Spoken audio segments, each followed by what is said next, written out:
Okay, everybody. Thank you. Thank you for joining me today.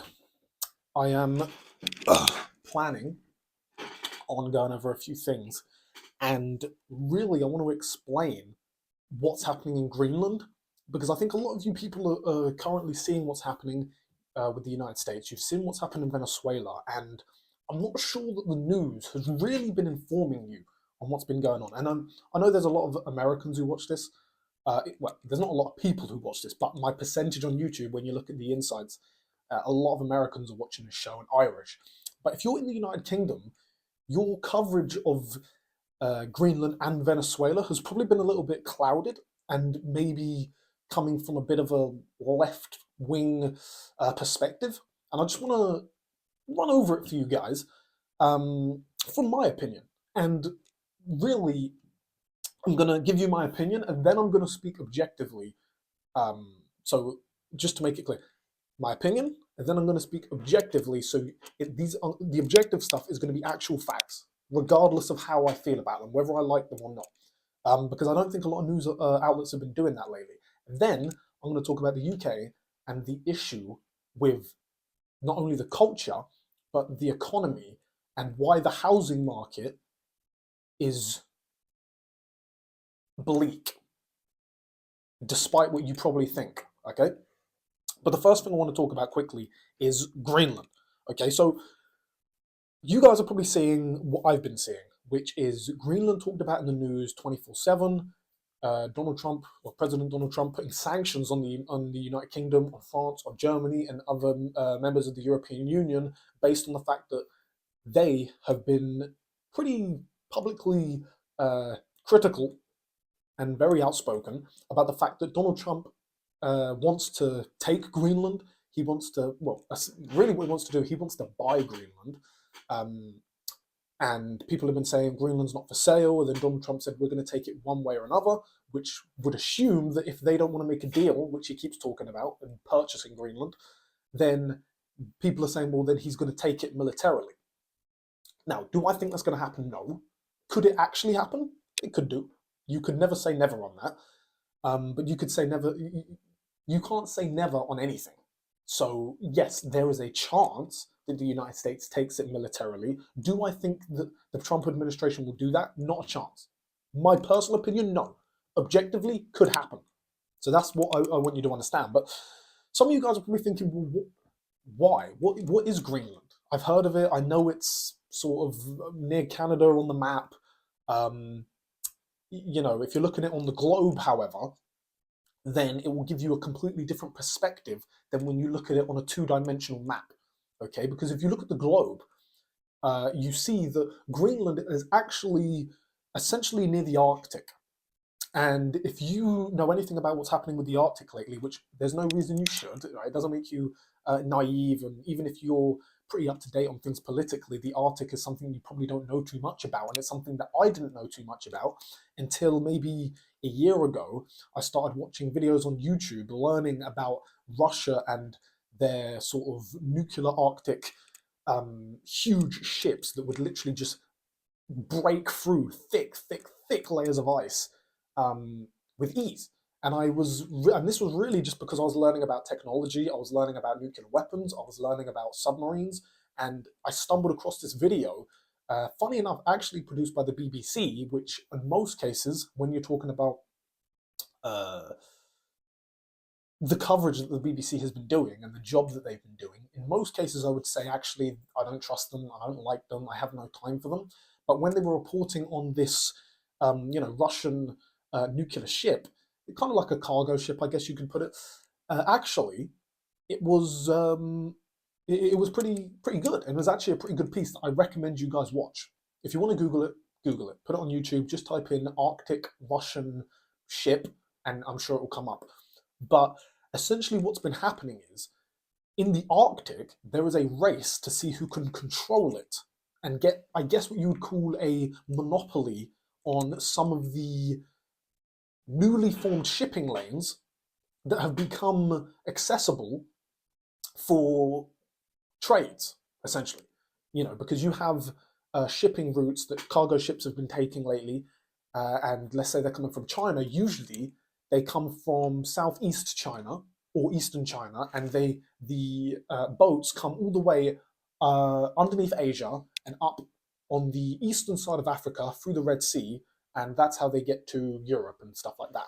However, due to the fact that you have more powerful ships that can break through ice now because of the technical advancements of China, Russia, United States, and also due to the fact that the climate has been warming up slightly and the ice has been melting in certain parts of the Arctic, you now have these new lanes, these new parts of the ocean that previously countries couldn't really access. And now these are becoming very valuable pieces of, I guess you could say, ocean real estate in terms of which country owns the rights to that shipping lane and gets to dictate what goes through and what cannot go through it, including military presence in those certain areas. Now, it sounds really boring, but actually, if you're talking about a potential shipping route that can save billions of dollars for a country per year, then essentially you're saving money for a nation like Russia, China, United States, and by saving money, what you're actually doing is making money, which boosts the economy, which boosts the global power. So this is something that you need to understand. Also, there's a lot of oil in certain parts of the Arctic that, again, previously they couldn't get to, but because of the technical advancements, they can now. Again, it's all about money, but money is security. Money is influence. Money is power, especially on the big level. Okay, very at the top, money is definitely power, and military. Well, money is what makes the military great. Okay, money is what pays for the military advancements. Money is what pays for the Americans to have stuff like B-2 bombers that can go into Iran undetected and bomb Iran, like we covered before, right? This is why the United States wants Greenland. And the reason I'm bringing that up is because this is why the Trump administration could potentially put the UK into a recession if they apply heavy tariffs onto the United Kingdom. Now, you're probably wondering what a tariff is. Okay, so a tariff is essentially a tax. It's essentially an import tax placed upon a country places upon itself, if that makes sense. So let's say, for example, well, that's not an example. This is what happens now. The UK has a tariff on the United States, and the United States have tariffs on the UK. So essentially, let's say the tariff is 10%. Any exports or any products or minerals, anything, doesn't matter what it is, anything that the United States exports to the United States, no, the United Kingdom, anything that the United Kingdom exports to the United States will essentially have an added tax. Now, that tax is called a tariff. That's essentially how it is. Now, Trump likes tariffs. He ran on tariffs. He places tariffs all over the Europe and all over the world, but he does it in a different way. Now, countries all have tariffs on each other to make money and build revenue from imports coming in. Okay, but Trump uses the fact that the economy of the United States, the consumer market globally, right? The United States has 40% of that. Okay, so let me just explain that for those who don't quite understand what I'm trying to say. 40% of global consumption, all products sold, are sold in the United States. So let's say you think about China and India, who make a majority of the products that are sold across the world. Okay, a majority of 40% of all of the products made on the planet get bought in the United States. Trump knows this, so he uses that as leverage. Okay, he says, without access to the United States market, your countries will go broke. Or maybe not broke, but they will take a big financial hit. Therefore, I'm going to cut off your access to the United States. Not cut it off completely, but I'm going to make it more expensive for you to sell your products in the United States. Now, remember, when I'm talking about products, I'm talking about like your and my business. Does that make sense? I'm not talking about the United Kingdom having a business that it's selling goods into. I'm talking about us. I'm talking about, for example, we have tariffs on the US. Apple is a US company. So for iPhones to come into the United Kingdom, there is obviously you have an import tax, but that is a tariff. I'm hoping this makes sense to you guys. Trump is using them as negotiation tactics. Okay, because essentially, if you make it more expensive if I make it more expensive for you to sell stuff in my town, you're going to do what I want in exchange for me to make it cheaper.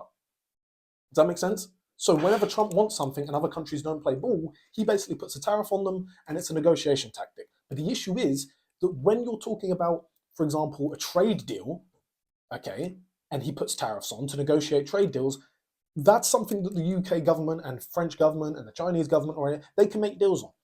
But when it comes to Greenland, which by the way is owned by Denmark, which makes things complicated, the United Kingdom, France, Germany, they can't just say, oh, okay, well then let him buy Greenland off Denmark. Sorry, Denmark, yeah, we're not going to help you out here.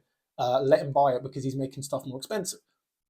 Because you look at the way we look at Ukraine, maybe not me personally, but the way that the UK government has looked at, Palestine, they are very much in the belief that all border lines that are currently drawn on Earth right now should be stuck and kept to. They don't like the idea of land being given to another country or getting bought, or this country invading that country and taking 200 miles of their land. Like, they don't like that. Okay, they see it as now the borders that have been set now, which of course look different to how they did 100 years ago. You guys know about, maybe not 100, like 200 years ago, you know about the British Empire, you know about, Soviet Union, etc., etc. The UK and Europe as a whole do not want any countries they don't want countries getting bigger or smaller. They are happy with the way things are right now. Obviously, Trump doesn't want that. He wants Greenland because he wants to extend the United States' territory closer to where the oil is, and where essentially you could say military bases of other nations would be, and also, of course, valuable shipping lanes that obviously help with trade. Okay, so those are the three things: shipping lanes for trade, oil and natural resources, minerals, etc., and places where you could essentially have a military base. Again, this is what an empire thinks about, because right now that's all that matters to an empire. You think about China, they make money through selling stuff, and they make money through, well, I mean, they have big land, so I guess it's a little different, but they make money through selling stuff. Anyway, all that you need to know is that if the United Kingdom, like if you're looking at it from a British perspective, will this result in the United Kingdom backing Denmark and by extension Greenland in some sort of war against the United States if they don't agree to a deal and the United States says, okay, well then we're just going to invade and take it?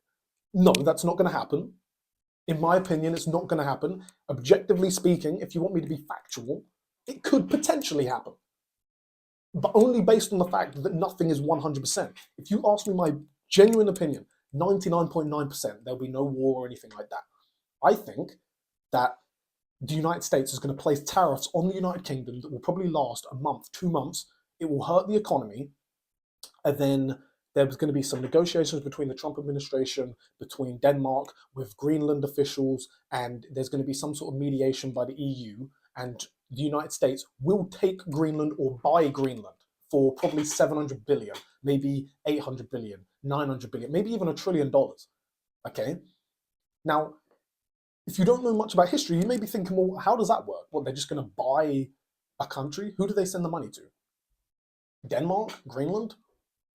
So when you go on Google Maps, what used to be Greenland, right, is now going to say United States? You're probably wondering that. The answer is yes, that will happen. Just like it happened with Alaska. People don't understand. The United States bought Alaska from Russia. You understand? Genuinely bought Alaska from Russia. So these things are common, and every empire that's ever happened or ever existed, and we have to face the facts. The United States is currently an empire, the most dominant empire on the planet right now. All empires have an expansionist mindset. okay?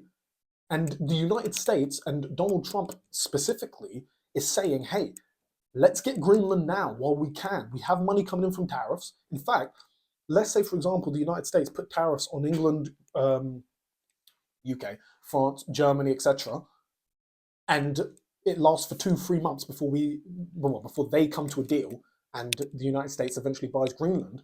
The Trump administration might be raking in billions and billions, hundreds of billions of dollars from us, and use that money to buy Greenland. So we might end up paying for Trump to buy Greenland because we're putting our foot down in this, I guess you could say, support for Denmark and sovereignty of free nations and border security and that sort of stuff. What I'm trying to say is, if we don't essentially right now back the Americans, it might hurt us for 3 and 4 months, and then they still get what they want. Does that make sense? Because you have to think, the United States, yes, essentially will be taxing themselves because they're going to make it more expensive for, American companies to, or for the United States. It's going to make it more expensive to get imports into the US, but they can handle the pain. We can't. Does that make sense? I'm not an economist, so for me to describe it to you guys is difficult, especially in such a short amount of time. But this is how you have to think about it. It's going to be painful for us financially up until the fact that Trump and the United States President administration buys Greenland. It's going to hurt us. And the UK, as you guys know, can't afford to be to get any more of a financial burden placed onto the economy, because the economy is not doing very well. Which leads me into a point. I'm going to move on from Greenland,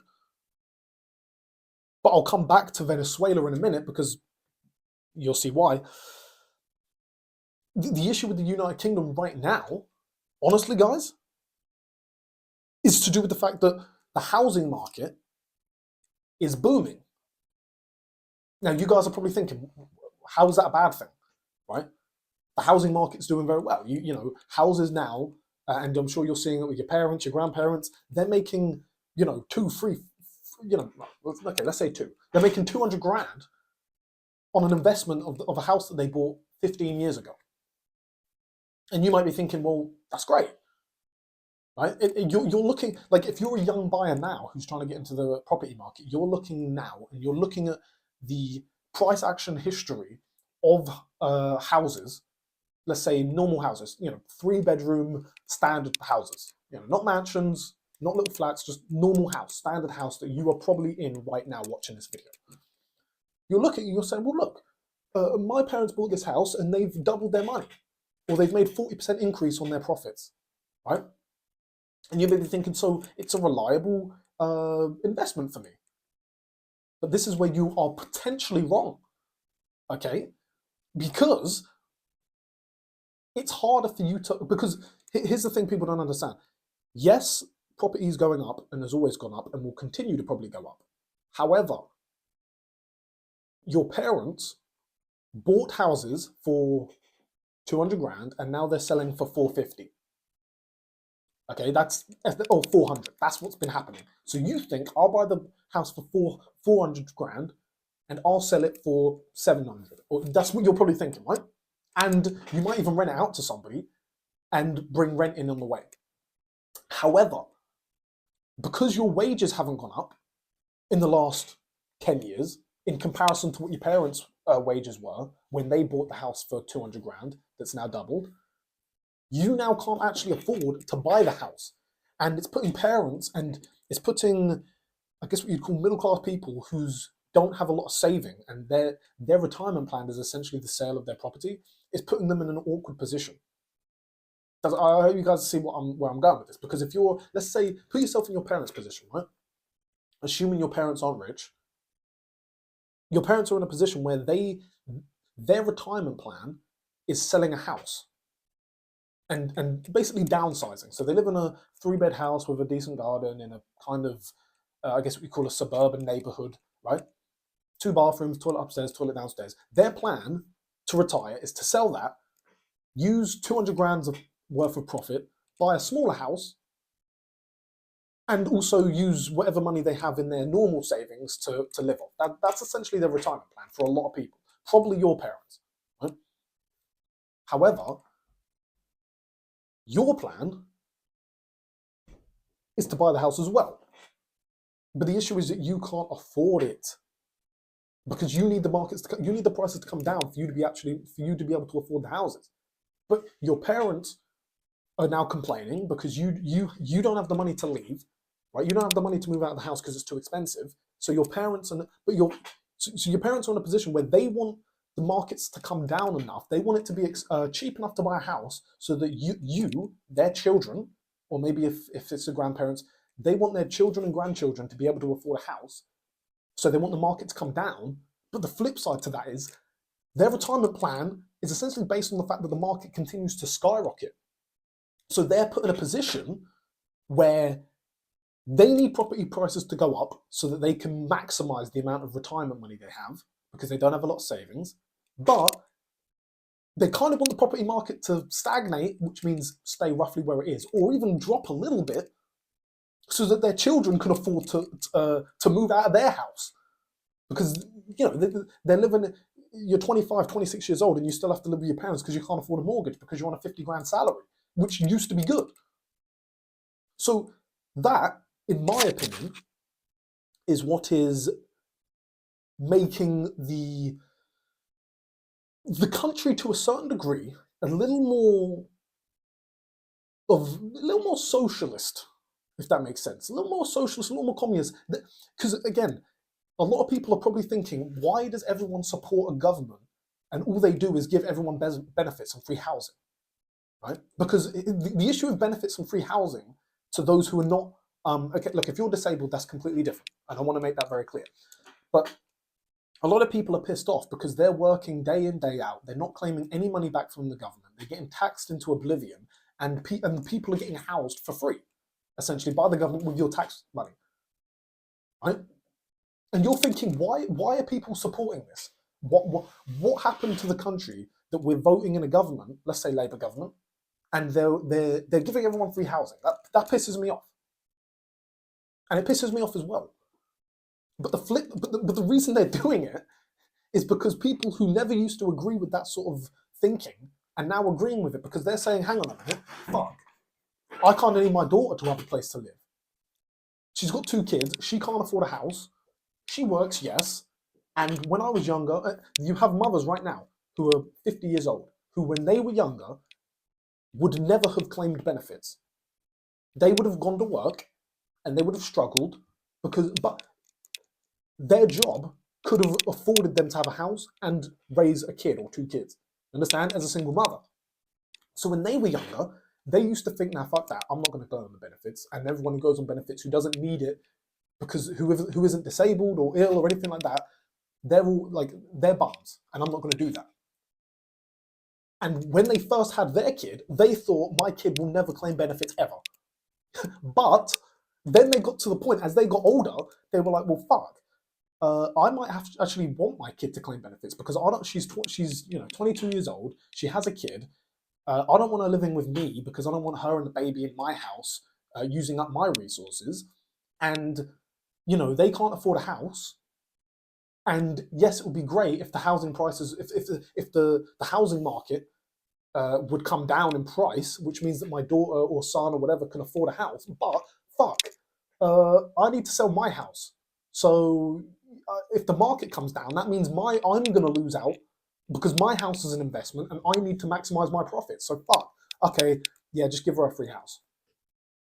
Now, I know that I've been speaking a lot and you're probably thinking, you might not be keeping up, but what I'm trying to say is there's a balance issue going on with people looking at the economy. And I'm telling you now, guys, it is all to do with the housing market because the reality is people don't really care too much about bread bread's different. People don't care too much about, milk going up from 89p to, not for a pint, like the middle one, like the medium milk. I don't know if that, because look, milk's gone up and meat's gone up to a certain point, and chocolate used to cost £1 for a bar of Galaxy, and now it costs like £2.50.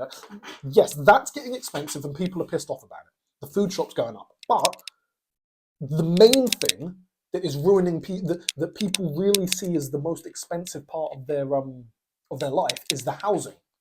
Okay, the mortgage and or the rent. Okay, we can talk about energy later. That's different because there's a monopoly on energy, and it's kind of and that's to do with the government. Okay, but yeah, I just think that the housing market. Again, this isn't me telling you what should happen or whatever. I'm just telling you that this is the way the country is right now. And again, to bring it back to Greenland, if the US doesn't buy Greenland in a smooth way in the smooth way that they want, they are going to put tariffs on the United Kingdom. So you have to make a decision when you're thinking about what you want to essentially put pressure on the government to do in terms of the Greenland situation. You have to make a decision. Would I rather live with basically a higher tax on the country, which trickles down to me being less rich, becoming poorer, right? Or do I care about who the fuck runs Greenland? That's the truth of it. The same way you look at Ukraine and then you think, well, do I want British soldiers to go die in Ukraine defending it? Do I care that much? Or would I rather just Russia take what it wants and, the UK is more at peace and more stable? This is really the way you have to think about things. So just in case any of you guys are looking at Greenland and you're thinking, what's happening? That, from a British perspective, that's the way you have to look at it. Here's the bottom line is, whether you care about Greenland or not is really irrelevant. The question is, do you want higher tariffs placed on the United Kingdom? And basically, for anyone who thinks Donald Trump's an idiot, you don't have to like him. Trust me, you do not have to like him. But it's a pretty smart move. Tariffs are a good negotiation. He recognized where the United States' strengths are, which is the economy, the consumer market. Pretty smart. And if you don't understand it, go back, watch it again. Go back and watch everything I've just said. Okay? Now, I want to move on because, we'll stick to the United States, but again, people talking about Venezuela. And here's the issue. If you don't look at things the way I'm going to lay them out to you, you're looking at the news and you're basically saying, well, what's Trump doing? The news is telling me that we might be at war with the United States over Greenland, and then the news is telling me that the United States might be at war in Venezuela. So I thought Trump was a peace president. What's happening? But I'm going to explain to you what's happening in Venezuela. Essentially what's happened is America, the United States, Trump, Biden, every administration for the last 10 years, well, both of them essentially, have had issue with Venezuela, and they've been putting Maduro on a hit list, which was the president that you saw them go in and extract, or kidnap, whatever you want to put it. Extract sounds more professional, kidnap sounds more badass. And it was a badass move. They rocked in, kicked his door down, shut off all the power, blacked out, 5 minutes, done, took him. In a plane, gone. Back to New York, in a fucking Nike Tech tracksuit and sunglasses, blacked out. That's what happened. The reason they said was because Venezuela, they actually branded the Venezuelan government narco-terrorists. So they were saying that the government was actively allowing and controlling and even pushing the illegal drugs, narcotics into the United States. It's true, they did. But obviously a lot of people have been saying that's not really what this is about. This is about oil. Which it is about. Because the Trump administration, Donald Trump said, by the way, this happened, they're narco-terrorists, we got him, we're going to do business with Venezuela, but by the way, we're going to seize all this oil. And we're going to put our American businesses to go into Venezuela and take their oil, their good, thick, crude oil. Similar to the oil Russia has, thicker than the oil that Saudi Arabia has. thicker than the oil that the United States currently has. Again, I'm not going to get into oil. The thicker, the better. That's all you need to know. Now, a lot of people have been saying, well, look, this is what America does. It's all about oil. Look what they did when they invade the Middle East. It's all about oil or gold or whatever, natural resources. Yeah? My question to you, for those people who've been saying this and criticizing the Trump administration, you've probably seen on Twitter, you've seen Dan Bilzerian say it, you've seen Jake Shields say it, you've seen fucking Sneeko say it, you've seen whoever say it. Politicians, you've seen, what's the Green Party guy? Zach Pelosi. You've seen Ed Davey. I think his name's Ed Davey. Yeah, Ed Davey from Liberal Democrats. This all in the United Kingdom. You've seen these people say it's about oil and that makes them bad. In fact, I was talking to a family member the other day who was really hates Trump and was saying it's all about the oil. And my answer to that is, so what? Seriously, so what?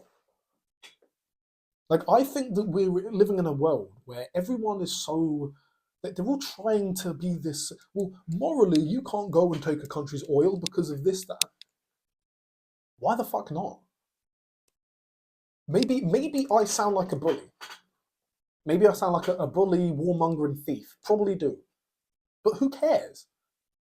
Let me ask you a question. If, I'm going to think of a country in Europe. If Portugal, right, was at logheads with the British government, and Portugal also had a load of oil that the British government could just go and take, do you think the British government wouldn't do it? Serious question. China. Look at China right now. China want to go and invade Taiwan. Why? Because Taiwan has the basically control of the chip market that are in all the products, in the phone, in your laptop, in your car, every product you can think of. They have these little microchips, and I think it's like 94% of them are made in Taiwan. China wants to invade to do that, to take it. Why? Because it's good for them. Who's going to stop them? Because the world, we know who the world wants to stop. The world wants the USA to stop it. Will they invade? Maybe. Who cares? We'll see about that. But my point is that countries, since the beginning of existence, have stolen stuff from other countries that make them more powerful. And if you're not getting on with Venezuela, why wouldn't you take the oil? They're your neighbor. Are you the boss or not? I don't know. I just think that, again, if you were a mother, or you're a father, you're watching this now, you're a parent, right? Would you steal for your kid? Probably. You'd steal milk for your kid, right? I mean, if you had no money, would you steal it? Would you steal money for your kid? Of course you would. I would. Fuck me. If you're a country, or you're a government, and you care about your country, why wouldn't you steal from your country? Like, realistically, who cares? Like, I don't know where all these morals came from. You know, I genuinely have no idea where all this fucking moral bullshit comes from. Because the reality, the only thing that matters, you guys say it all the time, money is power. Oil is money, so oil is power. In fact, oil is better than money because you don't even need the money. You can just use the oil. Brings down energy prices. United States having access to Venezuelan oil because Venezuela, by the way, it's not like Saudi Arabia where they actually drill for their oil, have an oil industry. The Venezuela are just sitting on oil. They don't do anything with it. So the United States is saying, fuck it, I'll take that. Which, by the way, the more oil into the market means the price of oil comes down. Russia fuels their war economy, their war machine in Ukraine, which all of you, not you guys watching, but a lot of people have an issue with. The United States actually taking Venezuelan oil brings down the price of oil, which means that Russia becomes poorer. So think of it from an American perspective. We're bringing more oil for us, which means we have more oil, which means in the future we're better off. More oil means more money. Again, better off. We have oil, the product, which is good for us. We have oil to sell, which is also good for us. the more oil we have, the poorer Russia is. Is Russia an enemy of the United States? Potentially, yes. I guess they're in a kind of Cold War, if you think about it. So we're making Russia poorer, making us richer. The poorer Russia is, the more likely they are to pull out of Ukraine, which could potentially give the United States a win by mediating a peace deal between Russia and Ukraine. Again, I don't see how this is a bad thing. And everyone who was talking bad about Venezuela 2 months ago, when they gave the Nobel Peace Prize to the Venezuelan woman who was opposing the Venezuelan government, Maduro and his regime, Norway, Europe, they all congratulated her because she won the Nobel Peace Prize over Trump, and they all said she deserved it. She had to flee Venezuela because they wanted to kill her. She doesn't have an army, she doesn't have military capabilities, so Donald Trump did her mission for her. And now, because they hate Trump so much, they're trying to flip it and say that he's a bad guy. But then, surprise, surprise, she, who they were all clapping 2 months ago, says, "Oh, thanks. Oh, by the way, I'm going to give you my peace prize because you've caused peace for my country."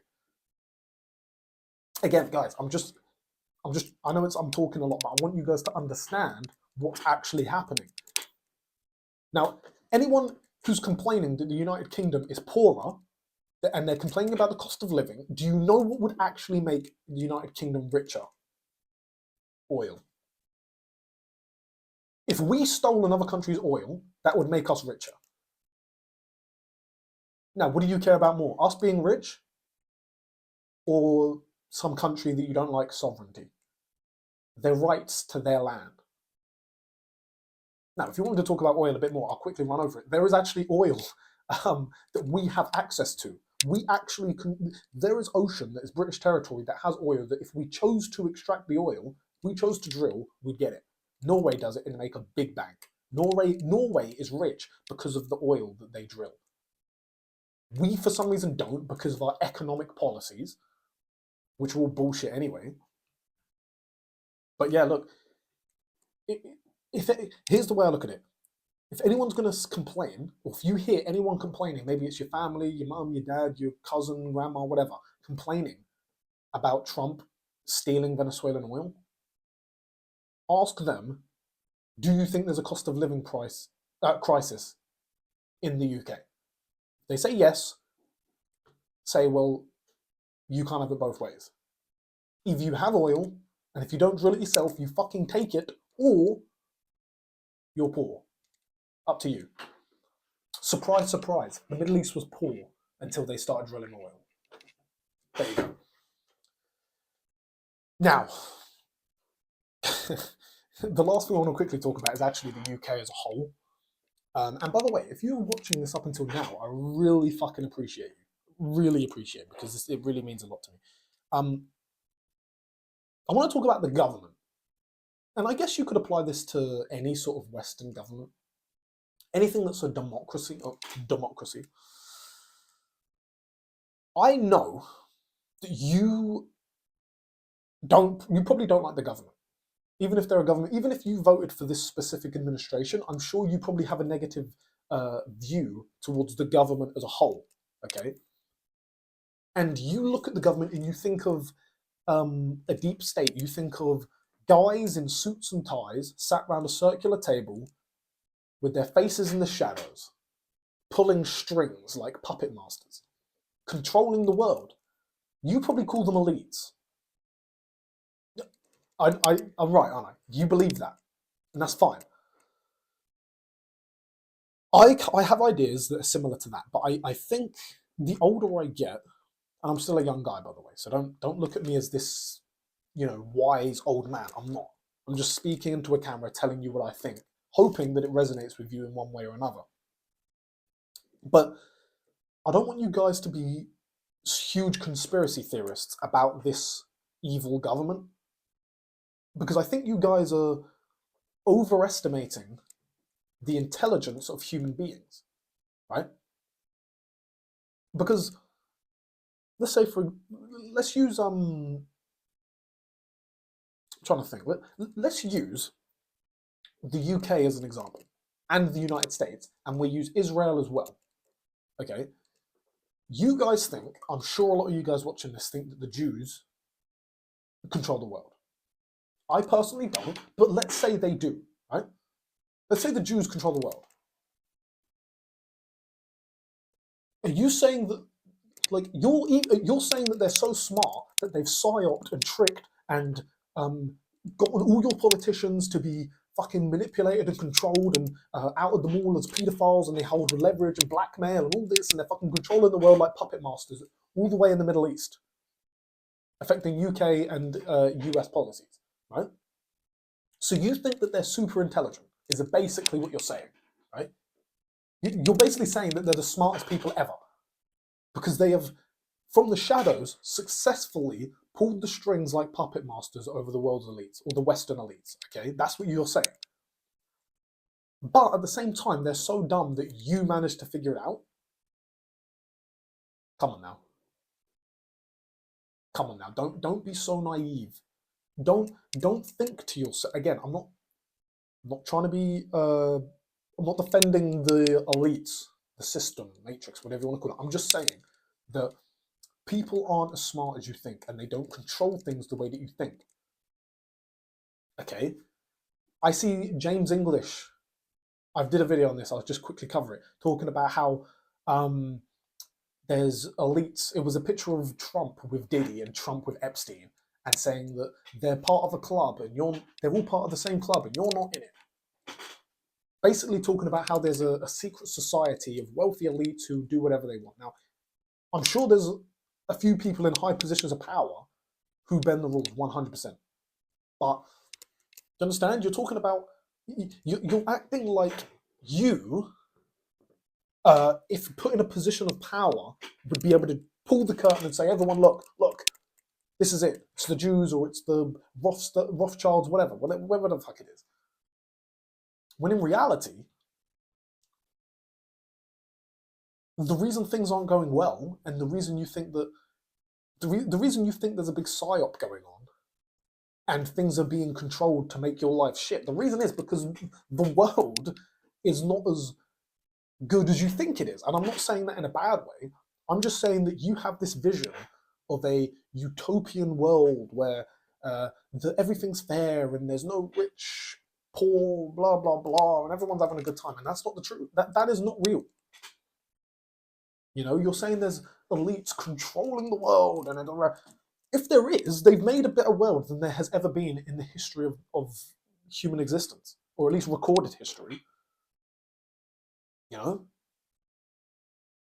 You're saying that there's these elites and they're running shit, they control everything. Well, what they've done, if they're there, which I don't think they are, but let's run with your theory. If they are, what they've done is they've put you in a society where there's hot water, heating, and fucking food in little Co-op, Tesco, Sainsbury's, Asda, and fucking Morrison's and Waitrose. You know? I don't think, like, again, what are you comparing them to? These elites you're talking about, when has there never been people controlling stuff? The question I want to ask you is, if you were a billionaire and or if you were a president, prime minister, what would you do different to what everyone else has been doing to make everyone's lives better? Seriously. Serious question. And let's say, this is the one I always get. Oh, there's rich people and they're elites and they're pedophiles.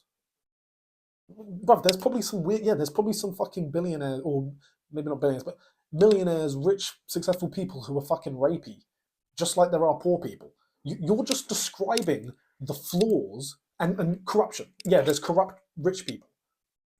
But most poor people would definitely be corrupt given the opportunity. My point is, what a lot of people do is they point out the flaws in human beings across the board. Like everything you're accusing these elitists of being, controlling, selfish, thieving, blackmailing, pedophile, rapists, whatever, right? And then you're also accusing them of being Jewish. You go into any road, any estate in the country, any business, any fucking, you go to McDonald's, there's an employee who has all of those characteristics that you're talking about. They just don't have the money. You understand? So before you start labeling elites as this, you're just pointing out human characteristics, you know?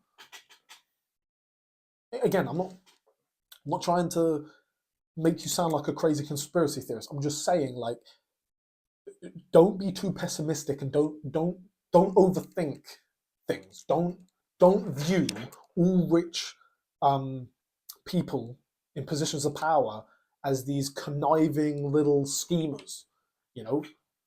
Because the reality is, you would be just like them, put in that position, probably fucking worse. So, yeah, and look, again, you guys are probably thinking, why do I think the way I do? Seriously, I've given a few points. I'm probably rambling on. But the truth is, guys, I think the way I do because I feel like I look at things objectively and take my opinion out of them. And I can tell you, as a guy who lives in the United Kingdom, 24 years old right now, and, you know, just like a standard bloke, I'm a pretty. Okay, obviously, I'm way more handsome than all of you fucking clowns watching this. Um, but, you know, I'm a pretty average guy in a way. So, you know, I think that I'm not sitting here saying I think I'm better than you or worse than you. I'm just saying, like, this is the ramblings of a madman. Um, but this is also just the words of wisdom spoken by a guy who's, I think, can look at things objectively without emotion. I'm an English guy, 24 years old. I think that this is the best way to. I think the way that I've outlaid all of the things I've spoken about today, I think if I'm wrong, or you think I'm wrong, comment below and tell me why. But I don't think I am. Listen, hopefully this video resonates with you. And if you're looking to see more of them, subscribe to the channel. Scroll down and look at the Teoro Sports videos that have just started coming out. There should be one released at the time of you watching this. And yeah, that's it, guys. Thanks for watching. And I will cover some more issues politically, globally, and, well, maybe financially. Again, not an economist, just want to put it out there. But look, that's it from me. Thanks for watching. Peace.